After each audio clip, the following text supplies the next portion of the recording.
से कोई मार्केट की व्यू है से आई मार्केट की व्यू से को बुलिश मार्केट ले रहे हैं अब ट्रेंड को देना कॉल से बाय तौरगा आई एंट्री लोगे खले लॉन्ग कॉल को एंट्री लौरे लौरकांदा आई पे ऑफ चार्ज से ले सिसने सिगी पे ऑफ चार्ज से है से मखाम न कुमधरको मतमदा सिगी दगी सागी मार्केट की स्टेज में लेगनी हारिबे मार्केट की सिगी स्टेज दगी बिलो को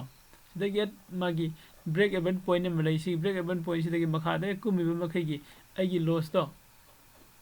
5000 को 790 सिदगी हेलरो हाइबले कईगिनो कंदा 790 सिदा से 5790 सिदा सिदगी हेन मांगनिंगे पैसा लेत्रेबे ngomda ngasai invest tawgiba total amount ne mangduse 100% duni eko mathalom da kakhalagan unlimited haibne kari mukhaigi agi profit hena kani haibne adubu unlimited profit sing asi boda kanam te lowdari haibne ulai se ko adu hairi basigi trade se aina lowri se agi market ki view se ko mathalom da kakhalak pa haibne market ki view se bullish market oirako अदु bullish market से ओइगरगदी okay फरे आई profit खर फंगरने अदु bullish market ओइदबिद मखारोम the कुमधरगदी ऐसे loss ओइदुनी तो सिगी loss ओइबगी Matang सिदा आइगी loss से ओइरगा सु ngसागी पुलप मांगबै मुहत लिमिटेड को सिगी कनो से लिमिटेड ते ओइरे अदुबो सि लोइना आइना इन्वेस्ट तौगिबा पैसा मेम से लोइना मांगबै मुहत सिगी लॉस से मिनिमाइज तब याब्रा है लाइस को सिगी लॉस से अखोई मिनिमाइज तब याई को सी कमाइन तौर मिनिमाइज तौरगने है बैलेंस को हेजिंग ऑप्शन हेजिंग है सिदा मु लाक्तुनी को अदो अइना सिदा कगुंबा मेगी मैक्सिमम लॉस से सी मिनिमाइज तौथोगा सेमको मतम कईदौरका ngसागी मैक्सिमम प्रॉफिट अनडिफाइंड है लेरंबा अनलिमिटेड मैक्सिमम प्रॉफिट है मैक्सिमम प्रॉफिट से लिमिटेड ओइरानी है को सिसु लिमिटेड ओइरानी अदि अमसिना पिक्सल लपदा सिन लिमिटेड ओइरे हाना न सिसुम थमगना सिन अनलिमिटेड हाइबनी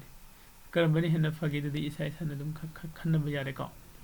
अदो सि अखोना सिदा खोगी अनलिमिटेड गंगसाई सिगी मागी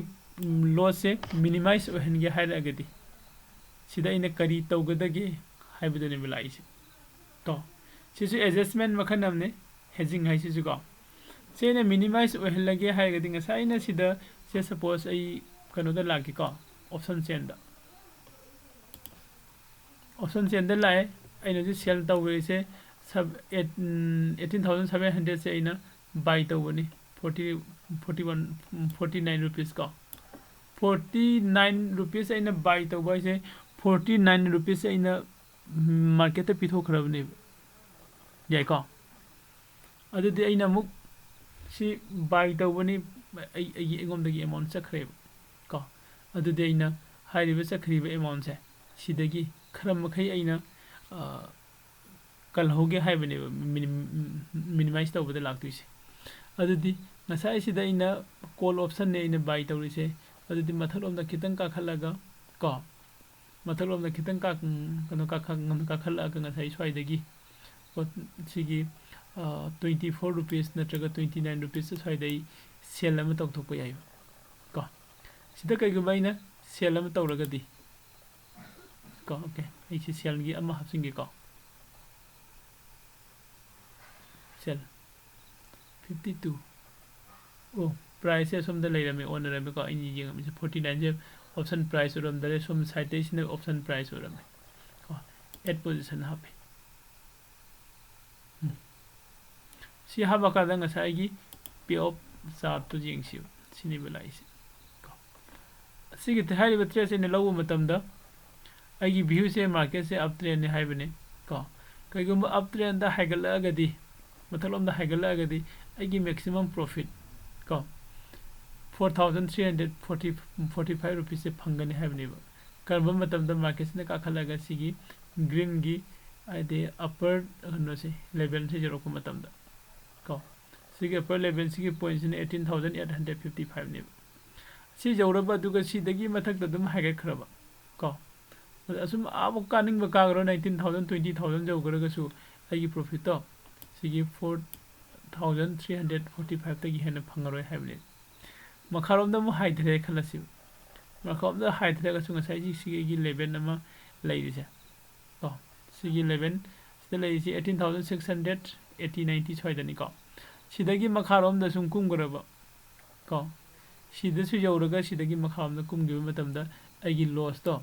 3150 सिदगी हेने हेलरोय हाइबले असै आहान बदा खोगी सिगी लॉस से फना वांगमिना रा को ngasai si pull up aina kano tawriba ai 5000 something pull up mangam 100% mangam hojing na gi loss se -16% ka kani bulai 16.88% ka so ni lai adudi ai in man se 16% 16.88% ai se ai si total amount ai ni kano da use tawgari ba kano duni ko premium oina pi gi amount du dagi ni ko so mai ni lai अदु सिसिना खोना इहाना ना इना कैदरो कुनो call option the को bye तौर कान the market entry लौरक पदुगी को अदु the मु आइद मखाम the हाइदरा गदि ngसाइ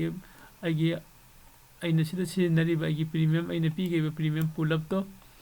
100% loss ओइरम बदो minimise कमाइना तौगदगे हाइबगी adjustment तौरकपनि को सिना खोनि इचम चमना option hedging haisini ko aduga mo jimu laisina si aina okay ai si market ki up trend da chattuini sida isi yare ko si trade se lowgani lowjeri ba trade adu market se sidagi ko sidagi sum chalaga mathata kitanga khalamaga makharam da 100 he khalasi makharam da 100 ai je mu loss mo isile ko ai mu loss oisile sa matam da yasigi minus ko 3155 rupees se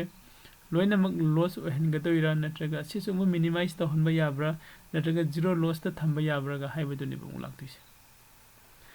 mayamai sound lai ko bajana sida mo ko ni adjustment se kamai nong tawra ani hai kanda ko adudi market sina makham na kum kanda sai 3155 se loss oidana ba moi adjustment amuksu tawba yari sigi kano sida adu hairibi adjustment se karba matam tawgani ha kanda aina profit leiringai da adu adjustment tawre ko ai loss oiba horko matam de adjustment se tawba yari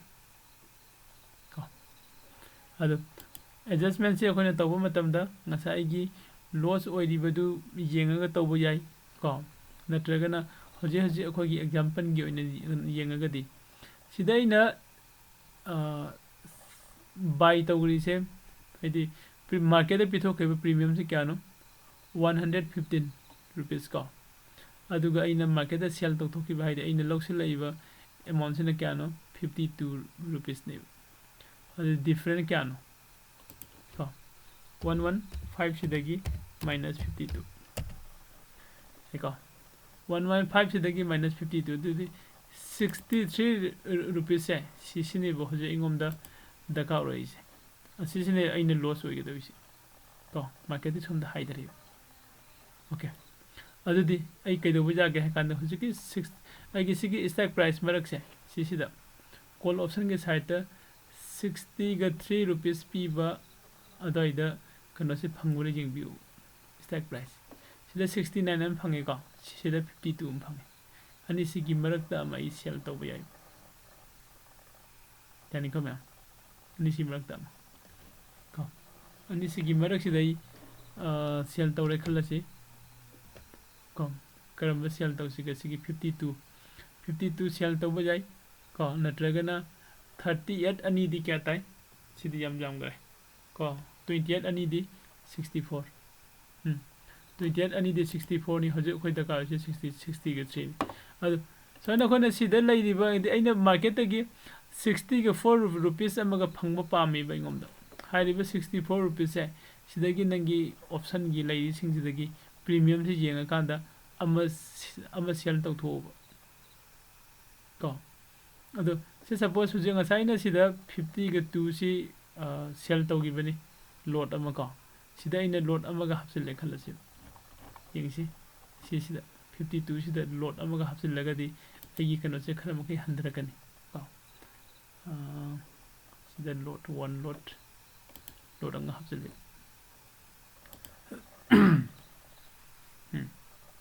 load अमगा हापचिल्ले lot अमगा हापचिल्लबा मतुंगसिदा अैगी profit को maximum profit से कयानो हायरगदी 6980 दे चखरे याको दुगा मैक्सिमम लॉस दी अनडिफाइनेबल आईडी अनलिमिटेड ओइगरे अदो सिदा कोने मैक्सिमम लॉस से अैगी अनलिमिटेड ओइरे हायबगी किनिंगाय केमता ओइदेब करिगिनो हायगदी मार्केट से इन मथकलोम द कागने हायना ट्रेड से लौरुबने अदु होजिक मखारोम द कुमगा इसे लॉस ओइरकपदगी को मखारोम दगी अैनि एडजस्ट तौबने अैगी मार्केट से होजिक मखारोम द इलैयो को अदु मथकलोम द हायगले खलो मथकलोम द हायगलको मतमदा को हदि मखारोम द से सुम कुमगर खलसे मखारोम द आवा कुमगसु अैगी लॉस को लुपा चंगा कुनमुक की चांगदी 520 मुक की चांगदी लॉस ओइदुरी को होजिक होजिक अैगी सिदा जीरो लॉस तसु सेम याबगी अदुम खुदोंग चाबा नमिस तुम फंगबा यावे सिदा को सिगी हेजिंग सिदा अदु सिदा मखारोम द कुम दरैबा मखैगी मार्केट सिना डाउन ट्रेंड द सुम कसा खरे खलसे अैगी लॉस तो कसैगी 520 दगी हेला रोइबा अदु मथलोम द काखलागदी मार्केट से मखारोम द खितंग कुममगा मथलोम द हाइगले खलसे मथलोम द हाइगलगा सिगी ग्रीन जोन से जौरगा मैक्सिमम पॉइंट फाइव एक्सपायर गा पिछिलगदी को अैगी प्रॉफिट से मुंगा सागी सिनेबा फंगदुसि ता अदुगा सिदगी हाइगलगा सिगी बॉर्डर सिबाव जौरगा सोमदा लाकांदने मैक्सिमम लॉस ओइदुसि अदु सिगी मैक्सिमम लॉस सिमदी ओइदबगी चांसेस जाम वांगना लैगरिबा करिगिनो अैगी मार्केट व्यू अैन अप ट्रेंड द लौरंबनी अप ट्रेंड द लौबदे मखाम द ऑलरेडी कुमधरागा अैगी रेंज टू थुगारगा मखाम द कुमअबने मखाम द कुमको मतमदा इन अैगी नसागी अैगी 3155 मु लॉस ओइगदबदो ओइदना बायना अमुक मु एडजस्ट तौसिलकपने एडजस्ट तौसिलैसे करिगिनो अैन प्रॉफिट लौगेन एडजस्ट तौब नतेबा अैन एडजस्ट तौरिसे अैगी लॉस तो खरा मखै कनबा ngam बायना अमुक हल्लगी adjust तौबने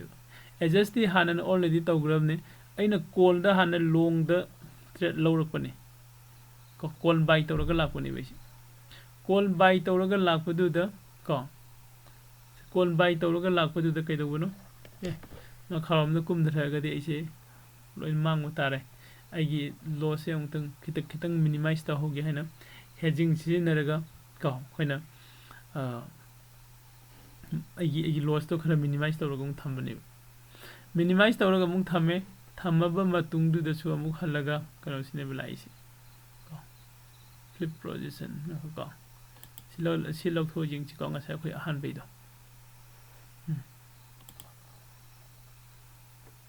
khoi firstly ahan ba khone lairami se sisne ahan ba da khoi call option da buy tawrogi entry lorokpani aina harauri se kaino aigi profit unlimited ni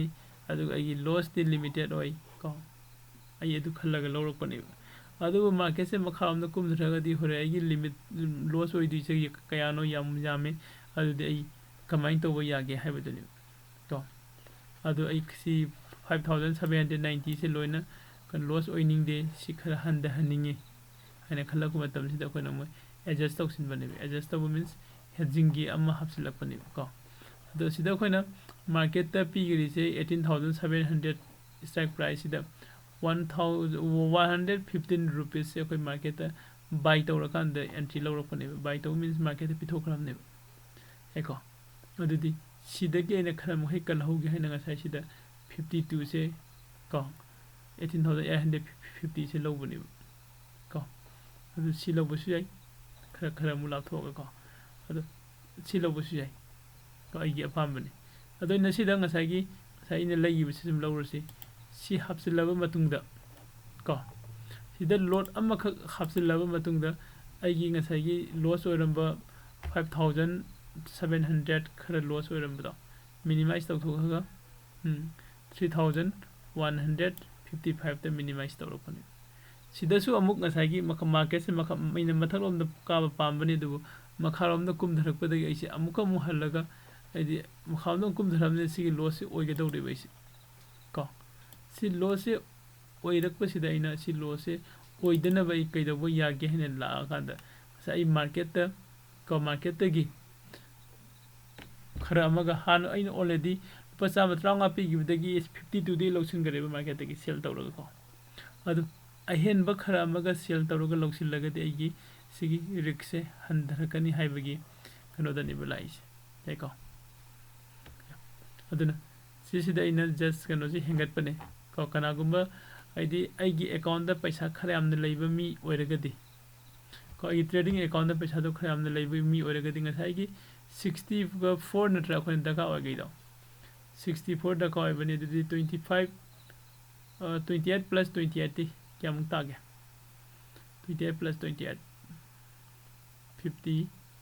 को इंगे को 28 into 62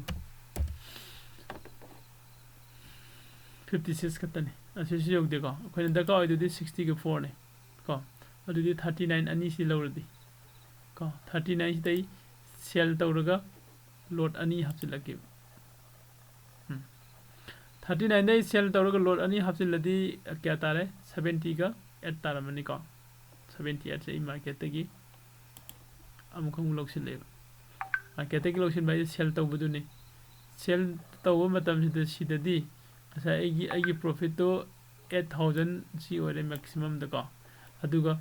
मार्केट से मखारोम द कुम धरको मतम दा इसे लॉस सुंगै ओइरा रोइबा ब्रेक इवन पॉइंट सी यो 02 सी लेरे का 18982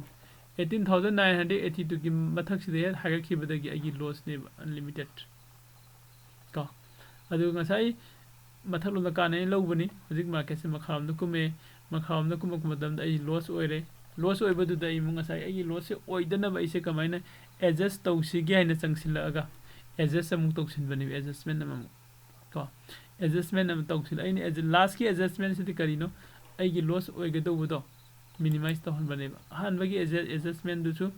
आइगी लॉस ओइगदौबदो मिनिमाइज तौहलगा खरा मखा इंगोमदा कवर तौननबा सेमबने अनि सुबे एडजस्टमेंट सिददी आइगी लॉस ओइगदौबदो को यारिबा मखैगी जीरो लॉस त लाखनबदुने बु होना रहिदा देखो सुमाइना खोना कनो से सेम जाय असिगी ट्रेड सिदा खोने लौ मतमदा तौगदोइसे मखारोम द मान कुमनिंग मखै कुमजरसुन आई लॉस सुई ओइरा रोइ को मथलोम द मखारोम द कुममबदगी पुल बैक तौरगा को कैगुंबो कोगी डिमांड जोन अमा थेंगनरुरगा मथलोम द हाइगलकपगी तरंद लागदे हाइगलकप मतमदा मागे सिकी ग्रीन जोन गी मरक सिदा लाको मतमदा नंगी प्रॉफिट तो ngसागी मैक्सिमम प्रॉफिट 8295 तो फंगबगी चांसेस सुलै तो अदुदि सुम मार्केट लैंगे दे सिगी मफम जौसिला दे इदम थादोखि यारे नत्रा अदु कगम सिदगी हेंगलगा चखरगदी उ हौद्रगा इमु लॉस मोइदि अदु मार्केट जे हाइद्रगा लैरबनि ऑलरेडी हाइद्रगा मखारोम द लैरिबा बेरिस मार्केट ते लैरिबा मार्केट सिना अमुका मु बुलिश त ओलागा अमथकी कोनो से बाउंड्री से नोंगमदा थुगारुबा हाइदुदि कितंग पॉसिबिलिटी तो नेमिका सुमाइना कोना हंदकी खोगी लाक्तुरिबा क्लास है हेजिंग की को बाय कॉल ओइरसु सेल पुल ओइरसु दिने केता कनागुमना बाय कॉल तोरमगसु लॉस ओइगदौरे हाइदि खोय कमाइनै एडजस्ट तौगनी को एडजस्ट तौर मतुंगदा अमुकसु लॉस ओइसिलगदी अरोइबोइना खोय एडजस्ट कमाइन तौगनी हाइबदो तो सिगा याउन न पुन तौगनी को मैम ये कोर्स की ममिंग से लाइसने एडवांस ऑप्शन सेलिंग ने मेन ओइना खोय ऑप्शन सेलिंग दो फोकस तौरानी को अदुगा ऑप्शन सेलिंग हारेगा नेकेट तो नते हेजिंग एंड द एडजस्टमेंट अनिमक जावरगा तौरसिने मैम अदु हजिकी सिगी बाय कॉल हाइदि लॉन्ग कॉल लौरमबदगी अखोयना मथंग हेजिंग लौसिलगा अदैदि एडजस्टमेंट तौगिबा को अदुइ मतंगदुदा क्वेश्चन हंगनिंगबा लैनब्रो ma'am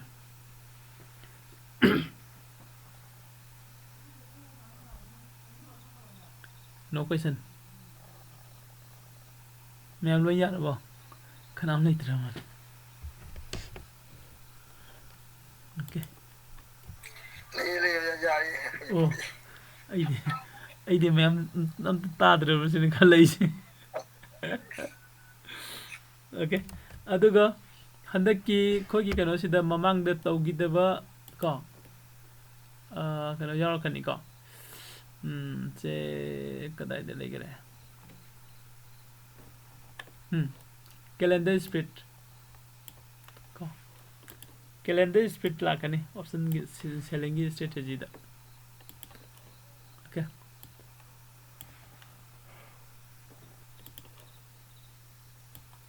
calendar split se akoina weekly ko monthly lawrak matamda dum nungai ba trade ne aidi magi range se dum sound leiba ko magi range se amna wide range de lei ko si kana jengmina se adai de akoina sida se supports kana se higher se short Straddle lawre khalo natraga short Strangle lawre khala se iron butterfly ya short iron condor ko loaning by strategy se koi low se ko sida mu kamaina koina sagi kano se kona loss oira ka dawre natrag oira e haiba matamda adjustment kamaina tawgadage haiba se adjustment ga loina loin lakani ko hada class ta okay andai de kogi ratio split ko ratio split ni hoje ina akon bada hapsan gai do ko okay ahan bada aina sida buy con tawraga sang ambadagi ko call ama sell tawraga hapsilak budu na khoina bull call split ai khangnai ade bull call split to da amuk aise loss oisilak matamda aina amuk ngasagi loss se kanna bu hona rakanda adopa strategy amamuk hapsin baneba ratio split ai aduga aigi loss oigado jaga do adu dai zero loss da ko market tagi exit oina na bu hona rakuni yari ba makai gi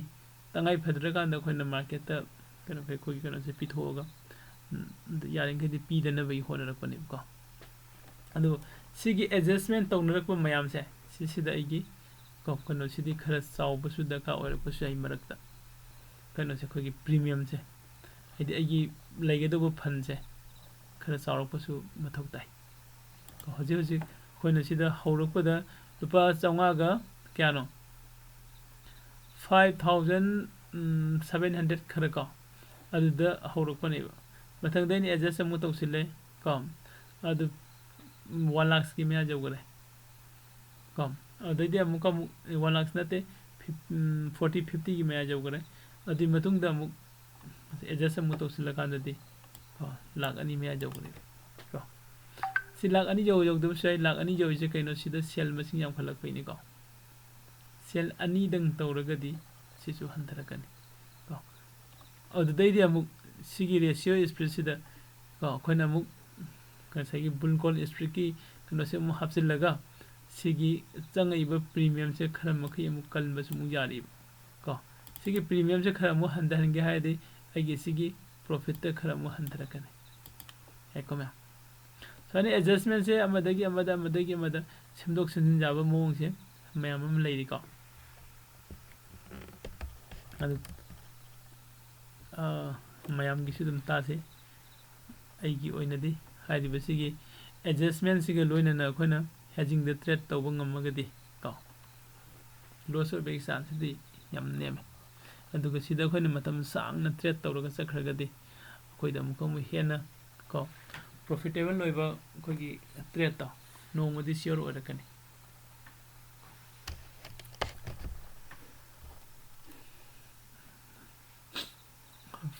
फायदे दि ma'am आई कनो से recording से लोइसिंगे को